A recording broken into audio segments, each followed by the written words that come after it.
We have four now, don't we? Oh, yes, now you do.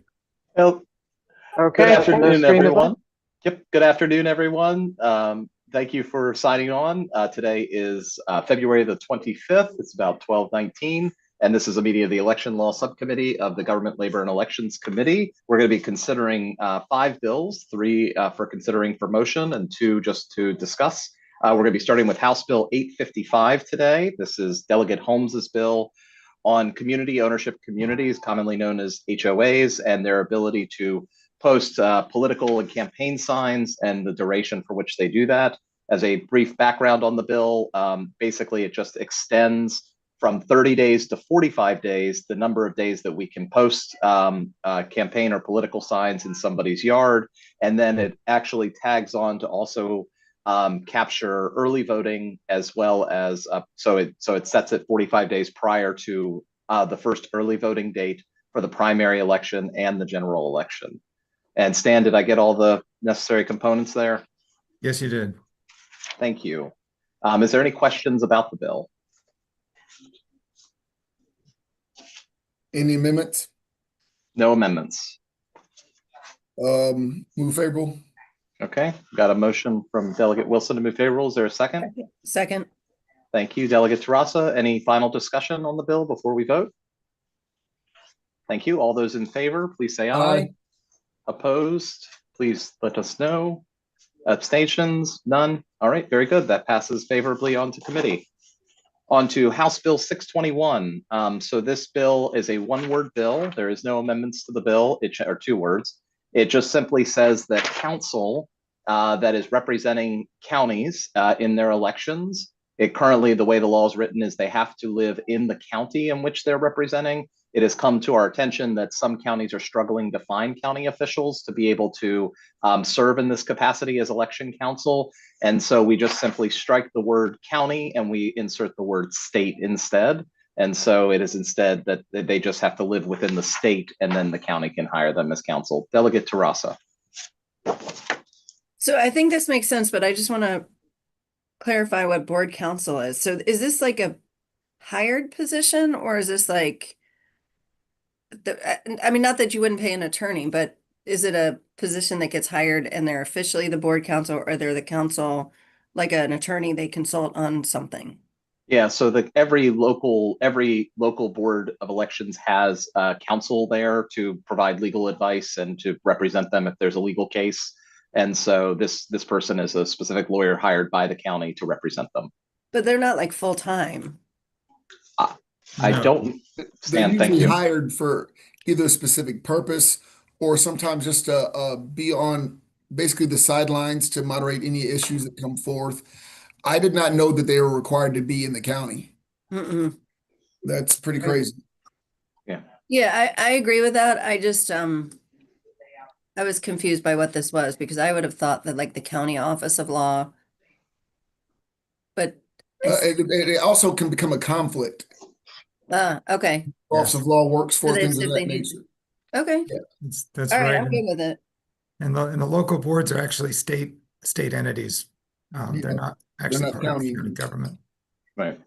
They are, but aren't it's like one of those weird positions. Like I thought that the Board of Elections the local Board of Elections were employees of the county or at least paid for by the county.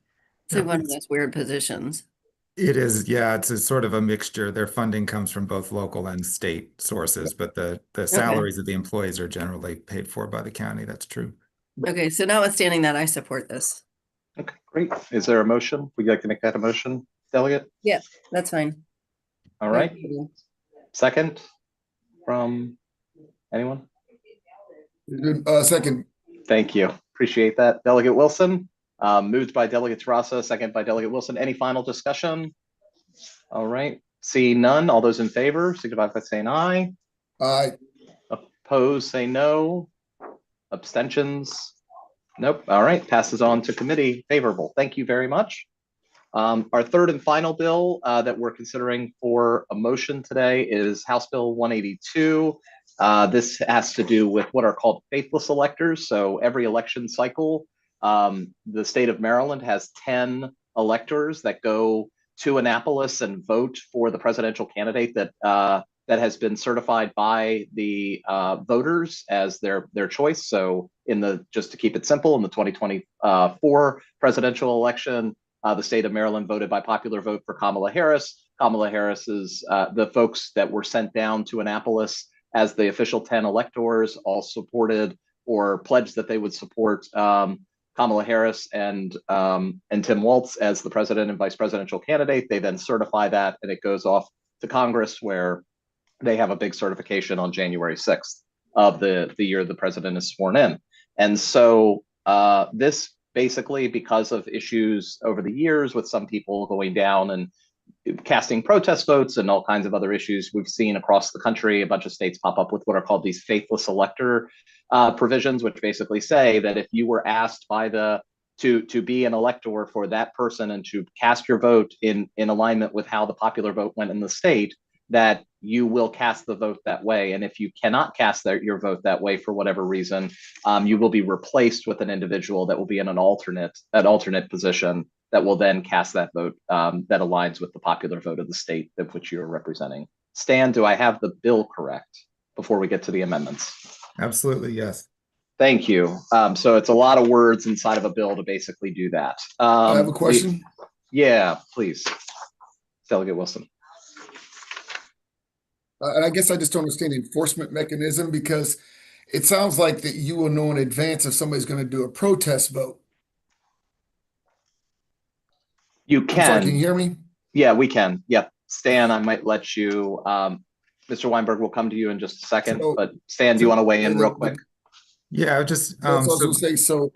So basically, the way it works is if they don't cast the vote in accordance with their pledge, they're considered to have vacated the position, and that can happen at the meeting. As soon as they don't do what they were pledged to do, they're considered to have vacated the position and they're replaced by an alternate. So that's the enforcement. Do we currently elect alternates as well? We do not, and that's what this bill does. So this bill creates an alternate to travel to this location for. Okay. So at the time of the cast their vote, if they renege, that's when the alternate would step in. Yes, sir. And how is it monitored? So the state administrator presides over the meeting, and as soon as they fail to do what they pledged to do, then the alternate comes in. Great. That's all I was worried about, enforcement. Thank you. Thank you. Delegate Sample Hughes, over to you. Real quickly, thank you, Mr. Chair. So I served as an elector before. So just visually walking this through, the alternate is going to be sitting in the audience while the electors are up front casting their votes on that specific day. So all alternates would need to be present. That is correct. They will be present. Districts. Okay. Correct. Okay. Thank you. Absolutely. So I'm going to turn the amendments over to Stan, because they are very legalese and specific, and so I don't want to get those mixed up. But Camila, could you bring the amendments up on screen for us, please? Thank you. Stan, over to you. Yeah, so the amendments are fairly lengthy, but they really are just technical and clarifying. And I don't think that it's particularly useful to walk through it page by page. So I'll just mention that it corrects cross-references to federal law. It requires the state administrator of elections to serve as the secretary at the meeting.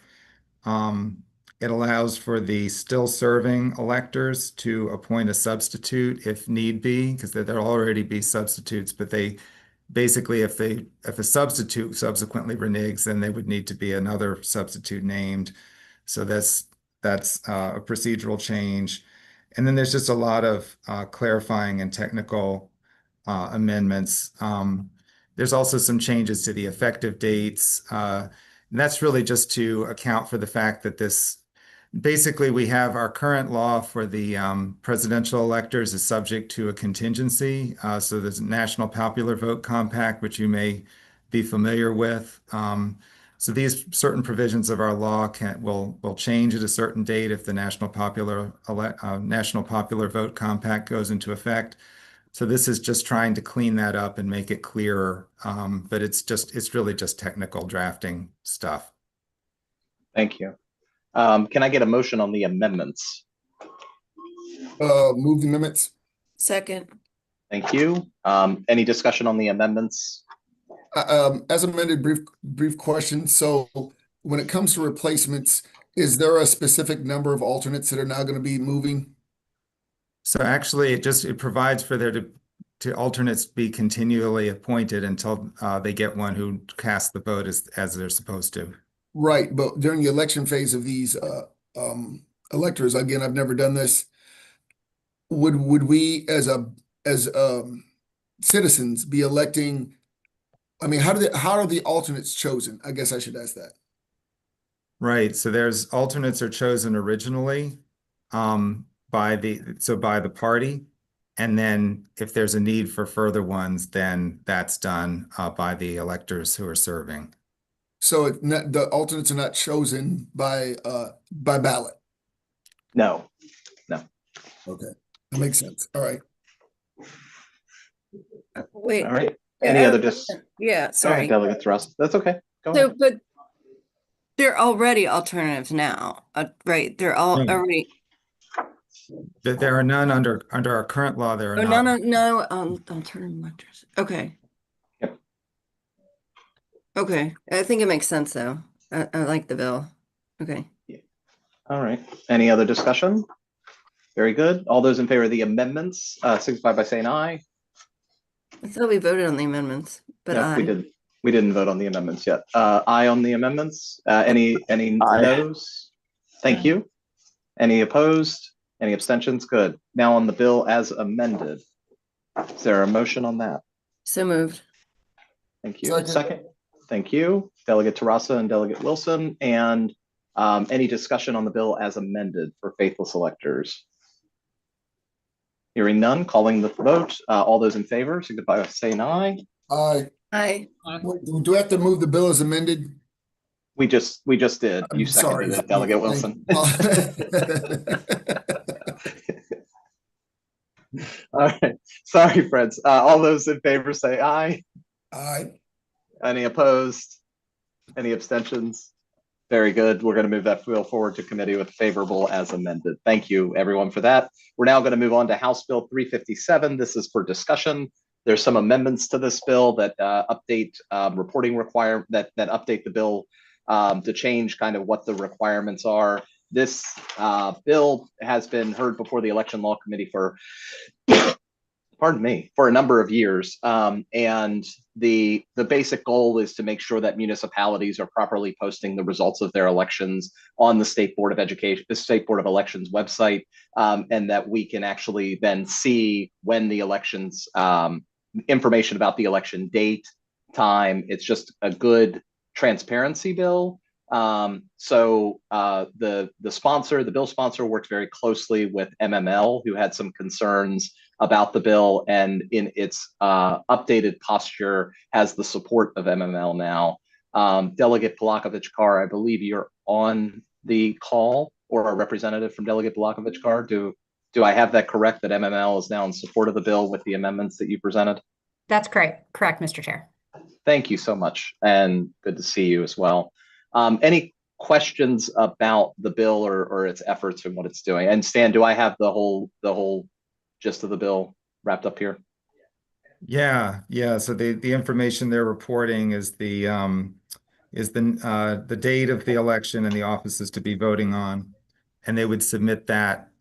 Basically, they're under current law, they're submitting the election results 30 days after certification, and they would just submit at that time the date of the next election and the offices to be voted on. So it's kind of a consolidated reporting program.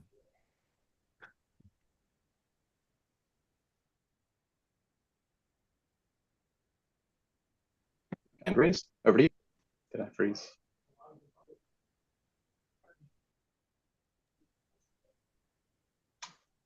Oh, the fun of technology. Delegate Terrassa, sorry if I'm frozen. Oh, Apologies. sorry. Maybe Over to you. I may have been frozen. Okay, sorry. So I'm still not clear what was worked out with the municipalities. Like, what was it and what is it now? So it was not less than 6 months before the municipal election, and now it's So now so under current law, they have to report the results of a municipal election to the state board within 30 days after certification of the results. And this just adds that at that time, when they submit that submission, they also submit the date of the next election and the offices to be voted on at that next election at that time. So it's just trying to consolidate the reports so that they're not having to report 6 months before the election and then 30 days after. But, okay. So, but it seemed like it did a lot more before. Am I misunderstanding it? No, actually, it does the same thing. And it's still the election dates and the offices to be voted on would still be posted on the state board's website and also on the municipality's website.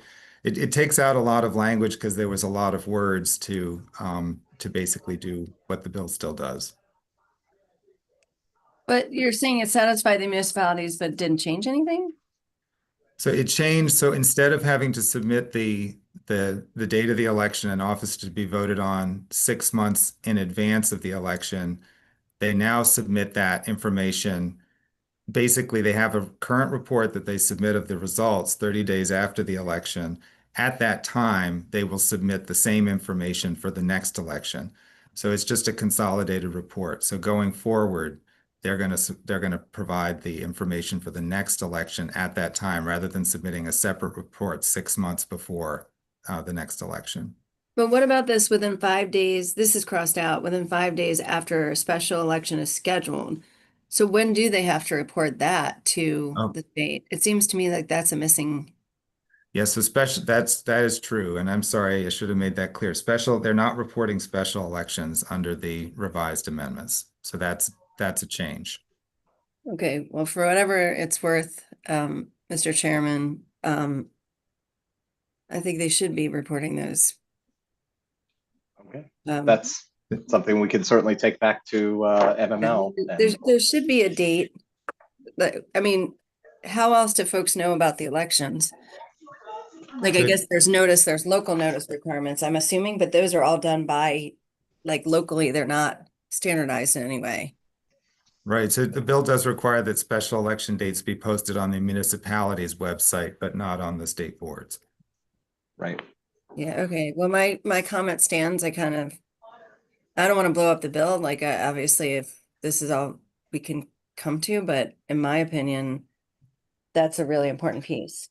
Well, and we can take that back to Okay. the state MML and find out if they were part of it. Delegate Vlahovic-Carr, I guess I'll turn that question over to you. Was this part of the negotiation that you needed with MML? It was. Their concern really was about compliance. I mean, there's no penalties under the bill if a municipality doesn't report, but they were just concerned that for especially smaller municipalities that have very few staff or maybe not even one full-time staff person, that they might just forget to submit the dates to the State Board of Elections to be posted on the website. So that's why we were, as Stan walked through, trying this into an existing reporting requirement so there wasn't anything additional for a municipality to have to remember to do. But as Stan pointed out, it still does require that the local government is providing this information to their residents through their website and whatever other means they use to do outreach. Yep. Thank you. Delegate Tarasa, you have a question?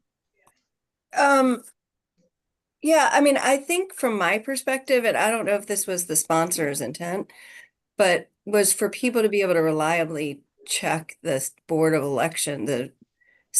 Elections to find out about any elections. I don't know if that was part of the intent, but from my perspective, if there's sort of one set of elections that you might not see on the Board of Elections, I think that is counter to at least what my intent would be if I filed this bill. So I don't know if we can ask the sponsor about that. Yeah. Yep, but she's on the call to ask. I mean, about I intent. like the idea of having it all in one place. So if I live in a city, I don't have to figure out what their website is, and I just go to one place and I know about all the upcoming elections. I completely, wholeheartedly agree with that intent. That was the bill as it was introduced. I do think the issues that MML raised are valid, especially for a lot of these smaller municipalities. Now, I used to be a municipal official with the, who have a lot of staff, I wouldn't worry about compliance there. But I could see how it could be true in other places. So I guess the part for me and where I was weighing this is that at the end of the day, if we think that there's municipalities that neglected, not through anything, with bad intentions, but just simply neglected to report, is that list on the state board website actually a go-to source? Perhaps there would have been information that was inadvertently, not reported and therefore not posted. And so I felt more comfortable that we really could have a full list of all of the regular elections and that actually would be a complete and accurate list. I am a little more doubtful that if we require it for special elections, will it really be a full list of all special elections? Yeah, okay. My comment still stands, but I mean, I think it's better to have this bill than not, so however that works itself out, but that's my feeling on it. It seems to me if you have a responsibility to post it on your own website, it'd be hard to say that you didn't have, like, that should trigger your interest or your thought about sending it to the State Board of Elections, but is there a penalty if they don't? I mean, No, so there's I'm no not penalty, sure no what the penalties on harm the is, bill. but Yeah. I didn't talk to the MML, so that's my thoughts. Yeah, thank you, Delegate Teresa. And that's a wonderful segue. So this bill, we're going to hold on to it. We have a similar bill coming out next week that we're going to hear from our very own Delegate Tomlinson. We're very excited to hear that bill, but they are in different postures and they look at different information that we're sharing. And so we're going to hear Delegate Tomlinson's bill and likely bring these two bills together to have another discussion about them in the near future for the committee. And so in the interim there, Delegate Teresa, if we want to connect up with MML and have some conversations with them, this would be a great opportunity to do that. So with that, I'm going to pause the discussion on 357 and we're going to move over to House Bill 641.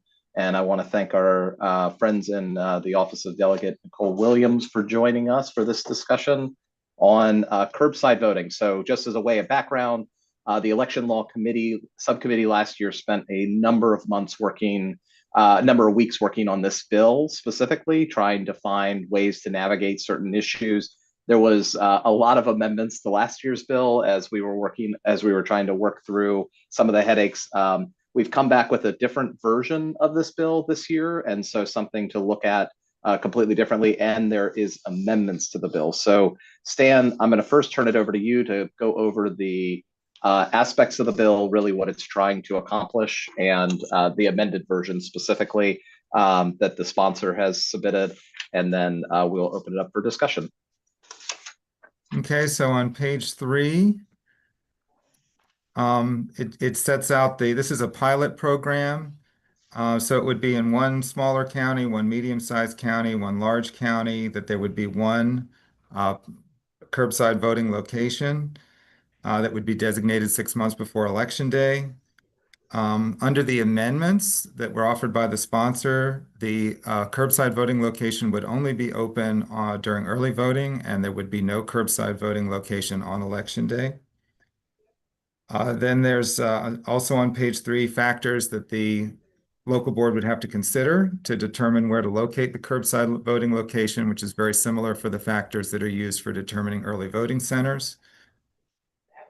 On page 4, it lays out basically procedures for curbside voting. There's provisions on page 4 about the electioneering boundary. So there would be a limited electioneering would be prohibited within the line, around the curbside voting location, just like there is for polling places. On page 5, it does go into more procedures. One of the more important aspects of this bill is that it does require that ballot marking devices be brought out to the car if the voter requests that and needs that. So they could either vote, by hand on a paper ballot or using the ballot marking device, which is, of course, the device that's used to provide accessibility for voters with disabilities. And finally, there are provisions added by amendment at the bottom of page 5 that there would have to be regulations adopted, providing for written confirmation that the voter's ballot was scanned, establishing chain of custody for ballots that are marked and then taken from a vehicle to a scanner.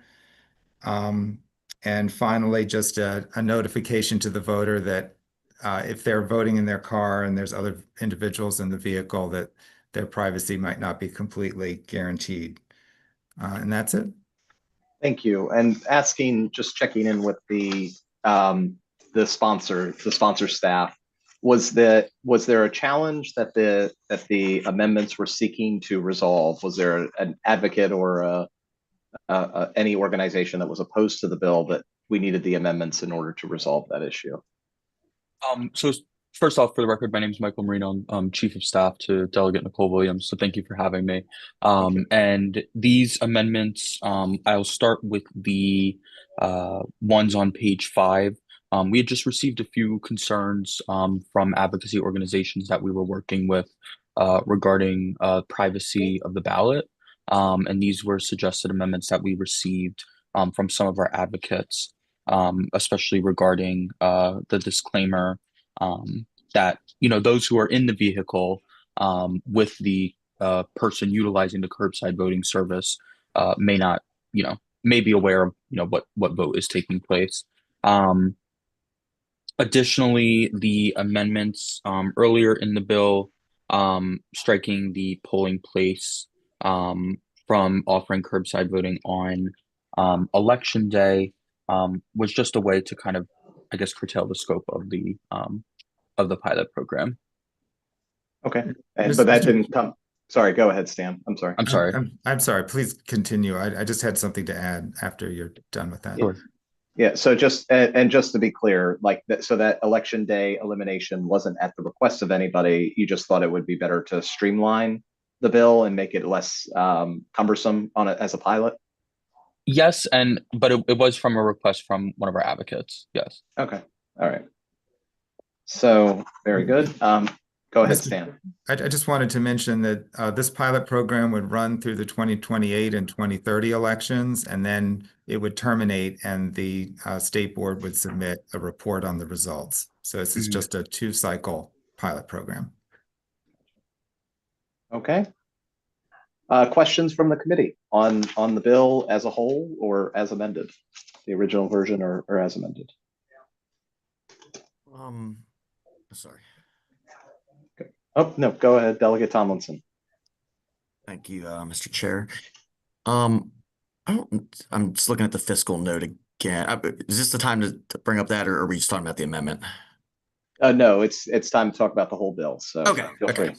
So I'm looking at the fiscal note, and it says at least 253,000 in fiscal 28, and so that's with just the pilot program, which is just going to be in three counties. What was it?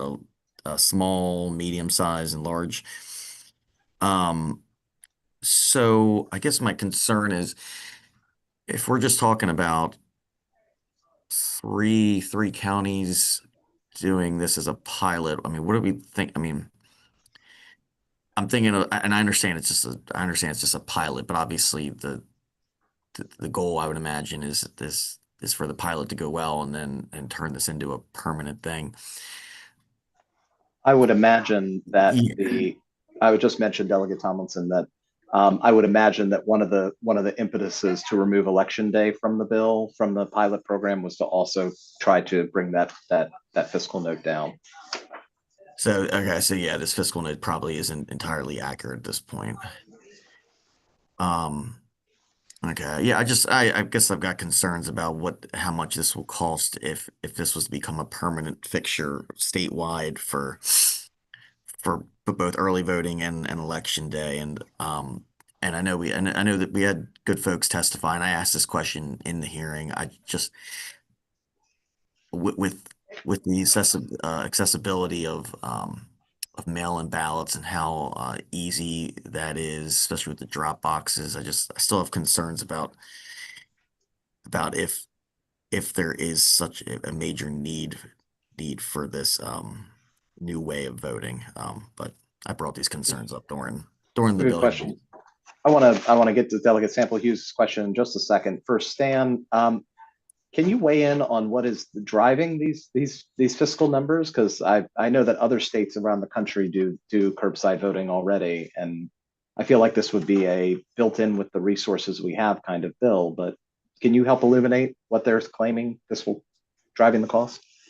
Yeah, so by the way, it is correct that a majority of states around the country offer curbside voting.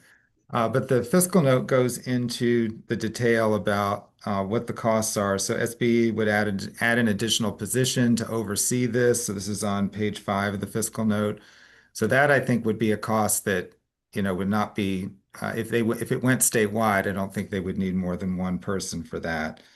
But voter education, some additional election judges, additional poll books, additional ballot marking devices, and then possibly additional paper ballots, and maybe some additional security. But those latter are not as certain that they would actually be incurred. So those are the driving costs. I also just would say that this bill actually was introduced in prior years as a statewide bill, not as a pilot program. So we have the fiscal note for that, and I can provide that to Delegate Tomlinson. I don't remember it being as dramatically higher as you might think, but I'll give you that information. Thank you, Stan. We really appreciate that. Delegate Sample Hughes, I saw you took your hand down, but do you have a question? Yeah, I think I may have answered my own question when Stan was talking. The actual scanners is how it was referred to during the conversation, but I think it's probably the ballot marking devices that are $2,000 to be leased. Maybe the words were just changed interchangeably, or used interchangeably. I'm sorry. Yeah, that's correct, Delegate. Okay, so that's the same device. Okay, thank you. Yes, ballot marking devices that would be brought out to the curb. Okay, thank you. Just one thing I want to mention, which is that the state has had a policy of providing all the same services during early voting as they do on election day, and that's been a uniform. So everything, so like early, same day registration, you can do that during early voting. You can also do it on election day.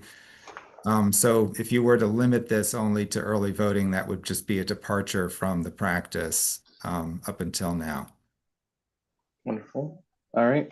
I know we have just a minute or two here left. I don't see any hands raised, so I'm just going to ping our State Board Administrator, Mr. Demarinis. It's good to see you as always.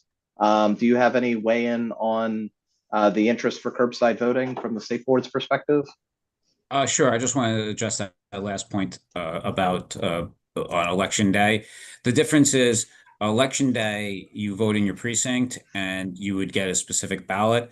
If this is, a center or one location and voters would go on election day, they would have to vote provisionally. Gotcha. Okay. Thank you for that clarity. So, but otherwise on the bill itself, please. The ballot marking devices are big. They weigh about, I think, 50 pounds or so. So yeah, this is something that we would need equipment to actually cart out to the voter. And it's not something that you get placed on a person's lap there. They would have to vote from the door itself. So it's a little bit different, and it's there's logistical things about it. Additionally, just making sure that there's privacy of the voter, and when you're in a car, we can't guarantee certain aspects of privacy if it's the passenger that's voting, or if the driver has a passenger, or if there's people in the back seat as well.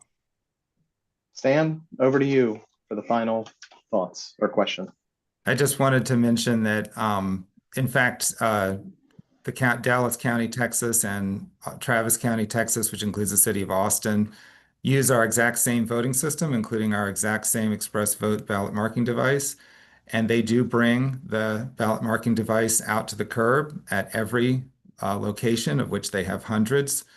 So the logistics have been worked out on this. Okay.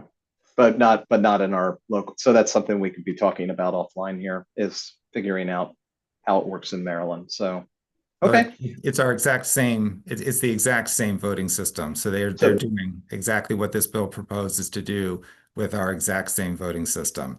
So we can reach out to Dallas and for guidance on this piece of it.